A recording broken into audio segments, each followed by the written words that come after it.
जो बात इनके कानों को अच्छी लगे, जो बात इनके मन को रिझाए, वही बोलते रहो। तो सर पर बिठाकर पूजा करेंगे, कहेंगे देवी है, और जिस दिन अपने मन की बात कह दी तो कहेंगे उल्टा है, चरित्रहीन है। अपने लगभग 70 दशक के लंबे इतिहास में बॉलीवुड ने महिलाओं को कई रूपों में संवारा है।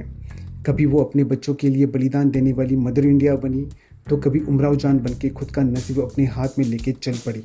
कभी बदले की आग में बैंडेड क्वीन बनी, तो कभी क्वीन बनके अपने हिस्से की खुशी ढूंढने दुनिया घूमने चली। यह है इट एडिट्रिब्यूट का टॉप लिस्टेड, और आज हम लिस्ट करने जा रहे हैं 5 ऐसी बेस्ट फिल्में जो हिंदुस्तानी औरतों के उन सब शेड्स को दिखाती है जिसको आज की दुनिया में याद करना बहुत ज़रूरी है। आपने अभी तक हमारे चैनल को सब्सक्राइब नहीं किया है तो प्लीज़ सब्सक्राइब कर देना, और नई वीडियोस के अपडेट्स के लिए घंटी बजाना मत भूलना।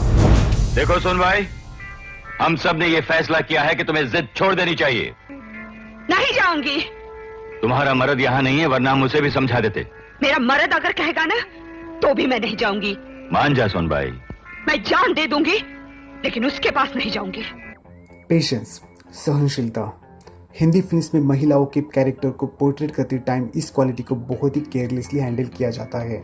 मोस्ट ऑफ टाइम उसको एक बहू, बहन और अबला नारी दिखाने के लिए पेश किया जाता है, बट पेशेंस के साथ साथ अंदर दहकने वाली आग को बहुत ही कम फिल्म्स में दिखाया गया है, जैसे कि मिर्च मसाला, मृत्युदंड, पार्च एंड लज्जा। बट हम इस नंबर पे लिस्ट करने जा रहे हैं मिर्च मसाला। मिर्च मसाला फिल्म की स्टोरी कॉलोनियल इरा में औरतों ने खुद से की हुई आत्मरक्षा की कहानी बयां करती है, जहां मिर्च मसाला की लीड सोनाबाई को गांव के सूबेदार मोलेस्ट करता है और उसका जवाब सोनाबाई उसको एक जोर का थप्पड़ लगा के देती है। इस इंसल्ट का बदला जब सूबेदार लेना शुरू करता है तो गांव में चलने वाला पॉलिटिक्स, औरतों को दिया जाने वाला दोहरा सम्मान, ये सब फिल्म्स में स्लोली दिखाई देता है। सूबेदार कहता है कि सोनबाई उसकी गुनहगार है और हमें उसे सूबेदार को सौंप देना चाहिए। सूबेदार से बचने के लिए सोनाबाई छिप जाती है चिली फैक्ट्री में, जहां वो बाकी के औरतों के साथ डेली मजदूरी भी करती है। फिल्म सोनाबाई को सेंटर में रख के चिली फैक्ट्री में काम करने वाली और कुछ महिलाओं के बारे में भी स्टैंड लेती है। उसके साथ साथ सरस्वती, जो एक डोमिनेंट कास्ट से बिलोंग करती है और मुखिया की बीवी होने के बाद भी खुद का एक स्टैंड अलोन स्ट्रगल वो पोर्ट्रेट करती हुई पूरी फिल्म में दिख जाती है। तुम्हारी हिम्मत कैसे हुई मुन्नी को स्कूल में भर्ती करवाने की? सारा गांव थू कर रहा है, घर बाहर इज्जत आबरू क्या कमी है? अरे लड़का नहीं हुआ तो भी किसी ने कुछ नहीं कहा, समझी? Of all the Bollywood feminist films out there, मिर्च मसाला gets it right in so many ways। इस फिल्म में महिलाओं का संघर्ष दिखाया गया है, बट एक मिनट के लिए भी उनको कमजोर नहीं दिखाया गया। हंसने पर कब से लगान लगने लगा? खुद को संभल कर चलना चाहिए। हाँ, पैर का अंगूठा तक छिपा के चलना चाहिए। हाँ, तो मुंह छुपा के घर पे बैठो और ठाठ से भूखे मरो। ये फिल्म आपको औरतों के बहुत सारे शेड से इंट्रोड्यूस करवाती है। कभी इनोसेंस से भरा एक टेंडर नेचर से मिलवाती है, जो आपको उनसे सिंपैथी नहीं बट उनको समझ पाने के होप्स दे जाती है। फिल्म के अंदर उनका रियल सर्वाइवल स्ट्रगल दिखता है, जो आपको अंदर से झंझोड़ देता है। This is one of my favourite film of Smita Patil.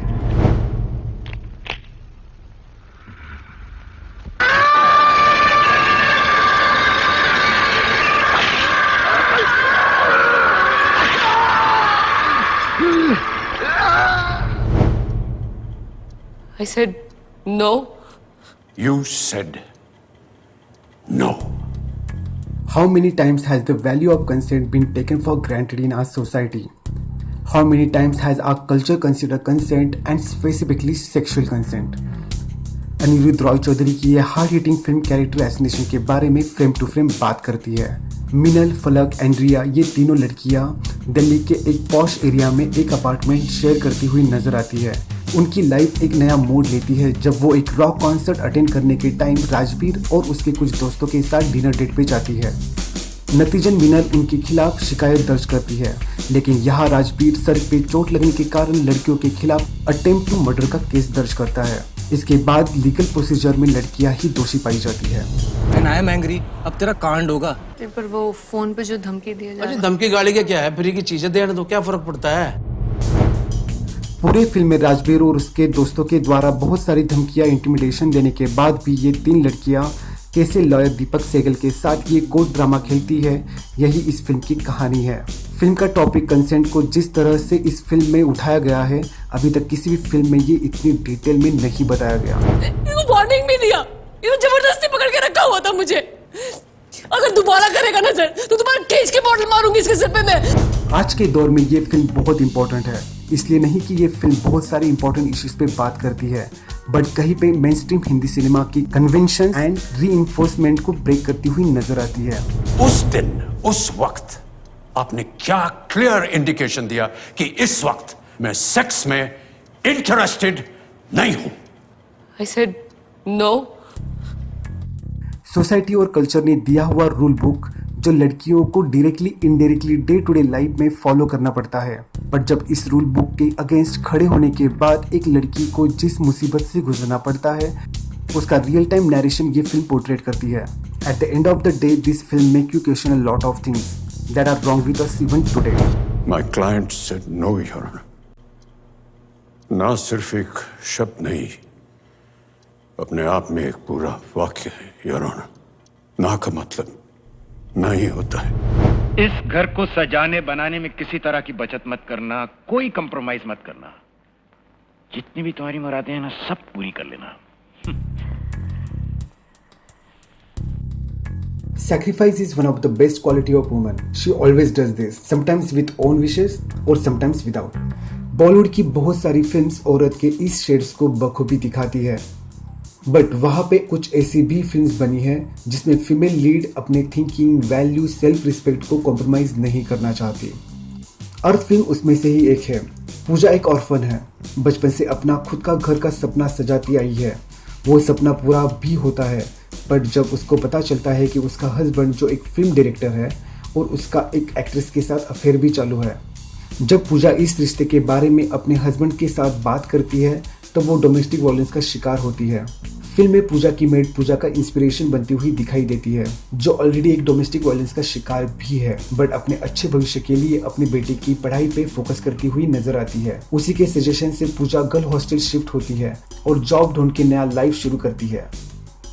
Film एक टाइम पे 3 औरतों की लाइफ को कंबाइन करती हुई नजर आती है। फर्स्ट पूजा की मेड, जो कविता को रियलाइज करवाती है कि उसने पूजा का घर तोड़ा। इवन एक टाइम ऐसा आता है जब उसका अल्कोहलिक हस्बैंड उसने बचा के रखे हुए पैसे चोरी करता है, तब गुस्से में आके मेड उसका मर्डर करती है और अपनी बेटी को पूजा के पास छोड़ देती है। घबराओ मत भाई, मैं हूं ना, मैं हूं। सेकेंड कविता एक पॉपुलर एक्ट्रेस होने के बावजूद उसको कहीं पे पूजा के लिए गिल्टी फील कर रही है। इवन कुछ टाइम बाद इंदरिया ने के पूजा का हस्बैंड से ब्रेकअप करती है। जो शादी 7 साल में उसे कोई सिक्योरिटी नहीं दे सकी, वो मुझे क्या देगी। एंड थर्ड पूजा इंदर के साथ रिलेशन टूटने के बाद अपनी लाइफ में एक नया मुकाम हासिल करने में वो जुट जाती है। तभी दूसरी तरफ अपनी मेड की बेटी को अपनी बेटी समझ के पालना ही उसका लाइफ गोल बन जाता है। फिल्म पूरी तरह से फोकस करती है सेल्फ रिस्पेक्ट, करेज और इंडिपेंडेंट होना एक औरत के लिए उसके लाइफ में कितना इंपॉर्टेंट है।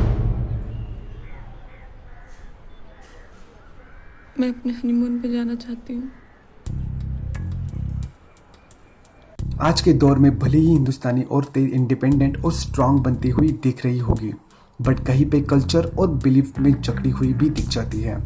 जब आप क्वीन को देखते हो तब रानी के कैरेक्टर में कोई कंगना रानावत नजर नहीं आती। आपको दिखती है एक छोटे शहर से आई हुई बहुत ही लिमिटेड सपनों में जीने वाली लड़की। पर जब रानी का फैन से शादी के 2 दिन पहले उसे डम करता है तो रानी अकेले हनीमून जाने का डिसाइड करती है। 17 साल की थी ना, मेरा तब से ड्रीम है कि मैं अपनी फेवरेट जगह जाऊं हनीमून के लिए। गोवा, पेरिस। फिल्म की खासियत इस फिल्म के कैरेक्टर्स को दिया जाने वाला रियलिस्टिक शेड्स है। रानी दूसरी कंट्री में जाने के बाद थोड़ी डरी और सहमी हुई दिख जाती है, पर जब एक सीन में एक चोर के साथ उसकी हाथापाई होती है, रानी उतनी स्ट्रांग और धीर लगती है।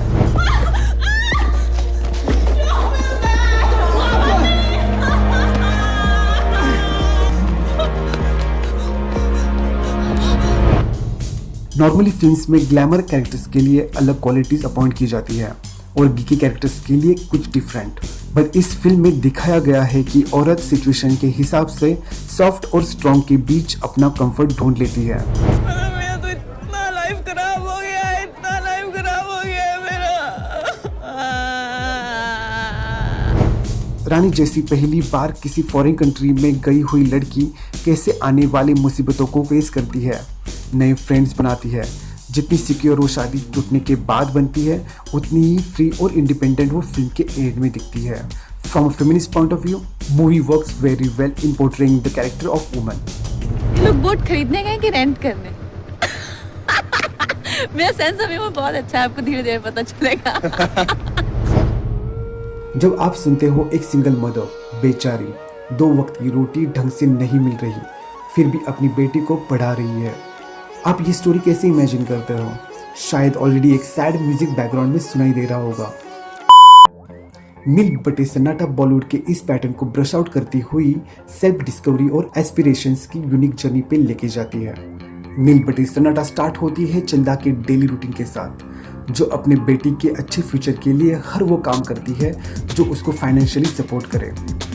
फिल्म में माँ बेटी का ये रिलेशन बहुत ही ब्यूटीफुली क्राफ्ट किया है। चंदा का सिर्फ एक ही पर्पस है, उसकी बच्ची अपने एजुकेशन पे ध्यान दे, बट उसकी बेटी इस मामले में उतनी पॉजिटिव नहीं दिख रही। देखिए कि इंजीनियर का बेटा इंजीनियर बनता है और डॉक्टर का बेटा डॉक्टर, तो भाई की बेटी क्या बनेगी? भाई ना, सिंपल। उसको पढ़ाई की सीरियसनेस और माँ का स्ट्रगल बताने के लिए चंदा खुद 10th स्टैंडर्ड में एडमिशन लेती है, जहाँ पे उसकी बेटी ऑलरेडी पढ़ रही होती है। ये है आपकी नई क्लासमेट। फिल्म वुमन एम्पावरमेंट से ज्यादा एक फील गुड मूवी बन के सामने आती है। स्कूल का प्रिंसिपल, क्लास के मैथ्स जीनियस और फ्रेंडली दीदी। और अगर मैं खुद ही फेल हो गई तो? देख चंदा, इतनी प्रॉब्लम है ना, तो मत पड़ इस झंझट में, बनने दे उसको बाई। इन सब लोगों को देखने के बाद आप ह्यूमैनिटी पे अभी भी भरोसा करते हो। चंदा का सब एनवायरनमेंट फ्रेंडली और हैप्पी दिखने के बाद भी अनरियलिस्टिक नहीं लगता। Watch this movie to celebrate mother's endless love and struggle for her daughter's future as she discover her own potential. तू नौकरानी बनने के लायक नहीं है अप्पू। तुझे जो करना है कर ले, सर मेरी बला से, मैंने कुछ नहीं कहना आज से तुझे। और माफ कर दीजिए मुझे, तू तेरा भला सोचा। यदि आप हमारे इस वीडियो की लिस्ट से सहमत है तो कमेंट और लाइक जरूर करना और देखते रहिए ईट एडिट रिपीट।